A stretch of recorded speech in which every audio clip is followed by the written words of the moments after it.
গত শুক্রবার হঠাৎই বারাসাত পৌরসভায় হয় হাওয়া বদল। দলীয় নির্দেশে অশ্বনী মুখার্জির পদত্যাগের পরই বারাসাত পুরসভার বোর্ড মিটিংয়ে প্রাক্তন পৌরপ্রধান সুনীল মুখার্জির নাম প্রস্তাব করা হয়। সোমবার অবশেষে শপথ নিলেন বারাসাত পৌরসভার নবনিযুক্ত পৌরপ্রধান সুনীল মুখার্জি। সোমবার পৌরসভায় সভাকক্ষে আনুষ্ঠানিকভাবে তার শপথ বাক্য পাঠ করান বারাসাত সদরের মহকুমা শাসক তথা এসডিও সোমা দাস। শপথ গ্রহণের পরই বক্তব্য রাখতে গিয়ে নবনিযুক্ত পৌরপ্রধান সুনীল মুখার্জি হঠাৎই কান্নায় ভেঙে পড়েন। এক কথায় অত্যন্ত আবেগপ্রবণ হয়ে পড়েন নবনিযুক্ত সুনীল মুখার্জি। দলের প্রতি আনুগত্য, কর্মনিষ্ঠা ও একাগ্রতা থেকেই বারাসাতবাসীর জন্য একের পর এক কাজ করে যাওয়ার অঙ্গীকারবদ্ধ হলেন তিনি।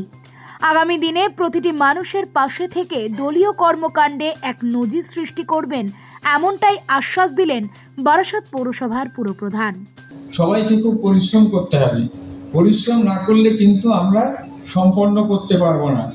আজকে আমাদের আমাদের এই যে পরিবর্তন একটু হলো, এই পরিবর্তনটা কিন্তু আমাদের খুব একটা দলের তরফ থেকে একটা অসুবিধা হয়েছে ঠিকই, কিন্তু আমরা চাই যে মাননীয় মুখ্যমন্ত্রী এবং আমাদের সাংসদ সর্বভারতীয় তৃণমূল কংগ্রেসের সাধারণ সম্পাদক অভিষেক বন্দ্যোপাধ্যায়, তিনি যে আমাদের এই দায়িত্বটা দিয়েছেন, এই দায়িত্বটা আমাদের প্রত্যেককে সফলভাবে সম্পন্ন করে আমাদের স্বপ্নকে বাস্তবিত করতে হবে।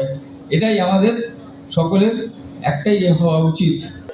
না, আপনারা জানেন যে এটা সম্পূর্ণ আমাদের সর্বভারতীয় তৃণমূল কংগ্রেসের দলীয় সিদ্ধান্ত, রাজ্য স্তরে রাজ্য পার্টির দলীয় সিদ্ধান্ত, এবং এটা শুধু বারাসাত পৌরসভা বলে কথা নয়, আমাদের জেলায় আরো আরেকটা পৌরসভা যেমন আছে, সারা বাংলায় বেশ কিছু পৌরসভায় এই পরিবর্তন আনা হয়েছে।